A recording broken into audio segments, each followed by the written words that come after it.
Пока еще нет, но пока первые роботы пришли.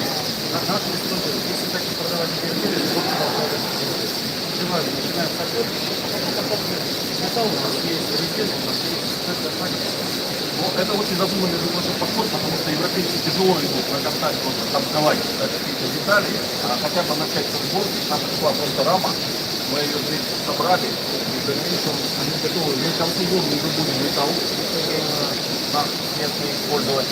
Сейчас уже закупили установку, вот сами пластиковые крышки будут изготовляться внутри солидности. Он постепенно вот регулирует.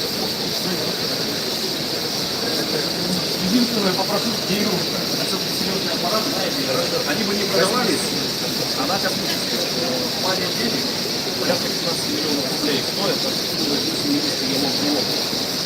Но в результате внедрения минимальный. Это мы как раз вот